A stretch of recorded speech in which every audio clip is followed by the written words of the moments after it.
अस्सलाम वालेकुम, welcome to PSS engineering. दोस्तों मैं हूं हसन। दोस्तों लास्ट टाइम मैंने कुछ वीडियोस बनाई थी जो इन्वर्टर की सेटिंग से रिलेटेड थी, लेकिन मैंने कमेंट पर नोटिस किया कि अभी भी लोगों को काफ़ी ज़्यादा इश्यूज आ रहा है इन्वर्टर की सेटिंग से रिलेटेड। खासकर बैटरी चार्जिंग की जो सेटिंग है उससे रिलेटेड काफ़ी ज़्यादा लोग कमेंट कर रहे हैं। उन्हें समझ में नहीं आ रहा कि हमने बैटरी चार्जिंग किस तरह से करनी है। तो दोस्तों इस वीडियो में मैं एरोक्स के 5.2 किलोवाट की सेटिंग नंबर 2 और सेटिंग नंबर 11 को डिस्कस करूँगा, जो कि बैटरी चार्जिंग की सेटिंग है।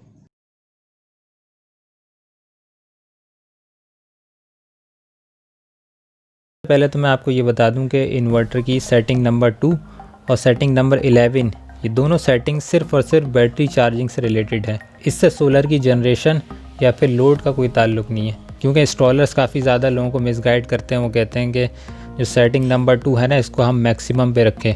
वो कहते हैं कि मैक्सिमम पे रखें ताकि सोलर की ज़्यादा से ज़्यादा जनरेशन हो। लेकिन मैं आपको बताऊँ कि जो सेटिंग नंबर 2 है ना, ये सिर्फ और सिर्फ बैटरी चार्जिंग से रिलेटेड है। इसको कम या ज़्यादा करने से आपके लोड के ऊपर कोई फ़र्क नहीं पड़ेगा।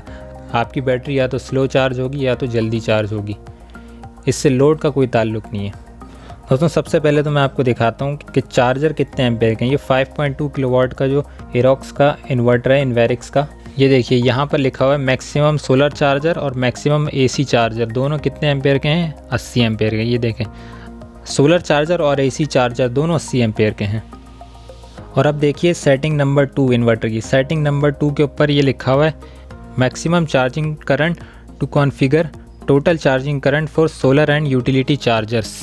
मतलब सेटिंग नंबर 2 जो है ना, वो ये बता रही है कि सोलर से जब आपकी बैटरी चार्ज होगी तो कितने एम्पेयर पे आपकी बैटरी चार्ज होगी। इसके अंदर रेंज बताई हुई है 10 ampere, 20 ampere, 30 ampere, 40 ampere, 80 ampere तक है। जैसे मैंने अभी दिखाया सोलर चार्जर भी 80 एम्पेयर का है। अब सेटिंग नंबर 11 मैं आपको दिखाता हूँ। सेटिंग नंबर 11 के अंदर भी लिखा हुआ मैक्सिमम यूटिलिटी चार्जिंग करंट। मतलब इसमें ये आपको बताना है सेटिंग नंबर 11 में कि आपकी बैटरी जब यूटिलिटी से चार्ज होगी, ग्रिड से चार्ज होगी, तब कितने एम्पेयर से चार्ज हो। तो उसमें भी इसका जो चार्जर है वो 80 एम्पेयर तक का ही है। तो लोग कन्फ्यूज़ यहाँ पर होते हैं कि जब उनको डिफरेंट वैल्यूज़ नहीं मिलती ना चार्जिंग करंट में, तब वो कन्फ्यूज़ हो जाते हैं कि हम कहाँ पर सेट रखें। मतलब यहाँ पर दिया हुआ है 20 एम्पेयर, अगर मुझे 25 एम्पेयर चाहिए तो 25 एम्पेयर की तो यहाँ पर वैल्यू है ही नहीं। या फिर 23 एम्पेयर चाहिए। कुछ लोग कमेंट पर कहते हैं मैंने तो बैटरी लगाई हुई है 230 एम्पेयर की। 230 एम्पेयर का मतलब ये है कि उसकी चार्जिंग करंट अगर आपने कैलकुलेट करनी है तो 230 एम्पेयर आवर को 10 से डिवाइड कर दें। जितने भी एम्पेयर आवर की आपकी बैटरी है उसको 10 से डिवाइड कर दें, आपकी चार्जिंग करंट आ जाएगी। उतनी चार्जिंग करंट आप इसको यहाँ पर सेट कर दें। अब कोई अगर ये कहता है कि मेरी बैटरी 230 एम्पेयर की है तो उसको अगर 10 से डिवाइड करेंगे तो 23 एम्पेयर चार्जिंग करंट बनती है। लेकिन 23 एम्पेयर तो यहाँ पर कहीं है ही नहीं। 10 एम्पेयर है, 20 एम्पेयर है, 30 एम्पेयर है, 40 एम्पेयर है। तो दोस्तों ऐसी सिचुएशन में हमने ये करना होता है कि उसकी जो नियरेस्ट वैल्यू होती है ना, जैसे 20 एम्पेयर है तो 23 एम्पेयर आपको चार्जिंग करंट चाहिए, तो आप इसको 20 एम्पेयर पर ही इसको सेट करेंगे। हाँ, अगर आपकी बैटरी ज़्यादा बड़ी है, 260 एम्पेयर की है या तो 270 एम्पेयर की है, तब आप इसको 30 एम्पेयर पर भी सेट कर सकते हैं। मतलब जो आपकी नियरेस्ट वैल्यू है ना, जो आपकी नियरेस्ट वैल्यू है, करीब करीब वैल्यू है, वहाँ पर आपने उसको सेट कर देना है। लोग जब सोलर इंस्टॉल करते हैं तो इंस्टॉलर उनको ये कहते हैं कि ये आप सेटिंग नंबर 2 को मैक्सिमम पर सेट कर दें ताकि सोलर की जो जनरेशन है वो मैक्सिमम हो। लेकिन यहाँ पर ये सेटिंग नंबर 2 जो है वो है सोलर से चार्जिंग करंट, सोलर से कितने एम्पेयर पे बैटरी चार्ज हो। इसमें यहाँ पर ये भी लिखा हुआ है utility charging current plus solar charging current. मतलब यह है कि अगर आपने इसको 20 एम्पेयर पे सेट किया हुआ है ना और सोलर की जनरेशन हो रही है 15 एम्पेयर, तो ये बाकी के 5 एम्पेयर अगर ग्रिड अवेलेबल होगी तो बाकी के 5 एम्पेयर ये ग्रिड से लेके पूरे 20 एम्पेयर बना के आपकी बैटरी को चार्ज कर देगा। तो दोस्तों जब भी आपने कोई भी बैटरी कनेक्ट करनी है, चार्जिंग करंट दोनों के सेम रखने हैं, सेटिंग नंबर 2 और सेटिंग नंबर 11। अब एक साहब कमेंट पर पूछ रहे थे कि मेरी जो बैटरी है वो 130 एम्पेयर की है, मैंने 4 बैटरियाँ सीरीज़ में लगाई हुई हैं, 130 एम्पेयर की हैं, तो मैं उसको कितने एम्पेयर पर चार्ज करवाऊँगा। 130 एम्पेयर का मतलब ये है कि उसकी चार्जिंग करंट अगर आप निकालेंगे तो 130 एम्पेयर को 10 से डिवाइड करवा दें, 13 एम्पेयर बनते हैं। अब आप देखें 13 एम्पेयर तो यहाँ पर कहीं है ही नहीं। अगर सेटिंग नंबर 11 में देखें तो 2 एम्पेयर चार्जिंग करंट है, 10 एम्पेयर चार्जिंग करंट है, फिर 20 एम्पेयर है, फिर 30 एम्पेयर है, फिर उससे ज़्यादा है, 80 एम्पेयर तक है। तो अगर आपकी बैटरी को 13 एम्पेयर पे चार्ज करवानी है तो आप 13 एम्पेयर की जगह उसको 10 एम्पेयर पर भी सेट कर सकते हैं। 10 एम्पेयर पे ये होगा कि बैटरी थोड़ी सी स्लो चार्ज होगी लेकिन आपकी बैटरी फुल चार्ज हो जाएगी। अगर आपकी बैटरी 180 एम्पेयर की है या 170 एम्पेयर की है तो आप उसको 20 एम्पेयर पे सेट कर दें। लोग कहते हैं हमने 4 बैटरीज लगाई हुई है सीरीज़ में 130 एम्पेयर की, उन्हें समझ में नहीं आ रहा था कि हमने तो 4 बैटरीज लगाई हुई हैं 130 एम्पेयर की, तो हम इसको किस पर सेट रखें, क्योंकि ये तो 4 बैटरियाँ हैं। एक बैटरी हो तो हम इसको सेट भी कर दें 10 एम्पेयर पे। तो मैं आपको ये बताऊं, ये बड़ा सिंपल सा फार्मूला है, बहुत ही सिंपल सी चीज़ है कि जब भी आप 2 या 2 से ज़्यादा बैटरी को सीरीज़ में लगाते हैं ना, तो बैटरी 2 हों या 10 हों, उसके जो एम्पेयर होते हैं ना वो सेम ही रहते हैं। उसके वोल्टेजेस तो बढ़ जाते हैं, मतलब एक बैटरी 12 वोल्ट की अगर 2 बैटरियाँ सीरीज़ में लगा देंगे 24 वोल्ट बन जाएंगे, अगर 4 बैटरियाँ सीरीज़ में लगा देंगे तो 48 वोल्ट बन जाएंगे, लेकिन उसकी करंट सेम ही रहेगी। अगर 200 एम्पेयर की सारी बैटरियाँ तो एम्पेयर उसके 200 ही रहेंगे। तो आप उसको तो आप 4 बैटरियाँ जब आप कनेक्ट कर रहे हैं 200 एम्पेयर की, तो आप उसकी चार्जिंग करंट 20 एम्पेयर पर ही सेट रखेंगे। अब ये एरोक्स का 5.2 किलोवाट का इन्वर्टर है, ये 48 वोल्ट पर ऑन होता है।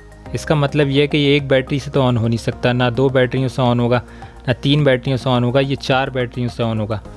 अब 4 बैटरियाँ इसकी, अब इसके साथ अगर आप 120 एम्पेयर की 100 एम्पेयर की भी बैटरियाँ 4 लगाते हैं तो ये ऑन हो जाएगा।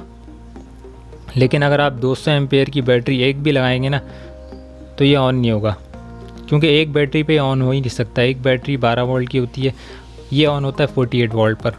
तो आपने 4 बैटरीज़ को सीरीज़ में लगाकर इस इन्वर्टर को ऑन करना है। अब अगर कोई ये चाहता है कि मैं ज़्यादा बैटरी लगाना चाहता हूँ, 4 से ज़्यादा मुझे ज़्यादा बैकअप चाहिए, तो 4 बैटरियों की जगह फिर उसको 8 बैटरियाँ लगानी पड़ेंगी।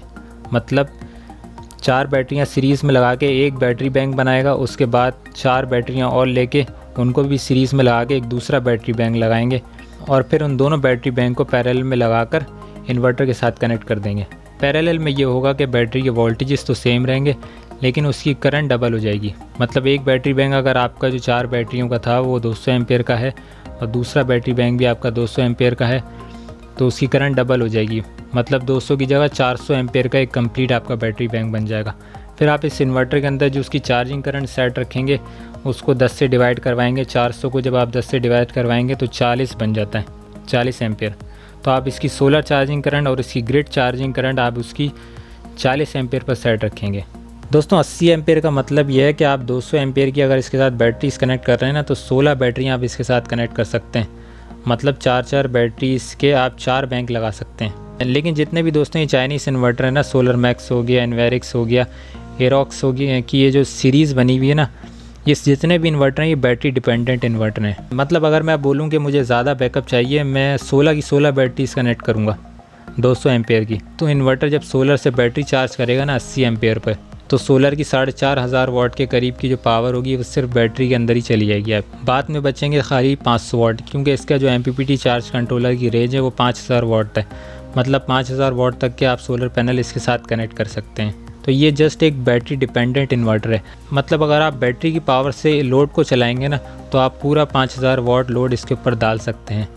लेकिन अगर आप चाहें सोलर के ऊपर आप पूरा 5000 वाट का लोड इसके ऊपर डालें तो ऐसा नहीं हो सकता, क्योंकि 200 एम्पेयर की अगर 4 बैटरीज भी सीरीज़ में लगा के एक बैंक भी आप इसके साथ कनेक्ट कर रहे हैं ना, तो अगर ये ज़्यादा डिस्चार्ज होगा 20 एम्पेयर पे जब सोलर पे चार्जिंग करेगा तो सोलर की 1000 से 1200 वाट तक की पावर बैटरी में कंज्यूम हो जाएगी।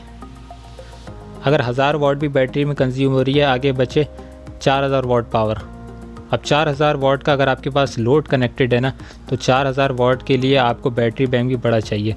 4000 वाट के लोड के ऊपर आपका 200 एम्पेयर का एक बैंक काम नहीं करेगा, कम से कम आधा घंटा या 1 घंटे का बैकअप देगा। तो जब ज़्यादा लोड होता है तो बैटरी बैंक भी बड़ा होना चाहिए, और बैटरी बैंक बड़ा होने की वजह से आपका चार्ज कंट्रोलर भी बड़ा होना चाहिए। तो ये जितने भी चाइनीज़ इन्वर्टर हैं ये सब बैटरी डिपेंडेंट इन्वर्टर हैं। सोलर के ऊपर आप इसके ऊपर कंप्लीट लोड नहीं डाल सकते। तो दोस्तों उम्मीद है आप लोगों को चार्जिंग की जो ये सेटिंग है ये कंप्लीट आप लोगों को समझ आ गई होगी। और अगर आप मेरे चैनल पे नए हैं तो इसे सब्सक्राइब कर लीजिएगा ताकि मेरी सभी आने वाली वीडियो आप लोगों को नोटिफिकेशन पर मिल जाए। Thank you so much.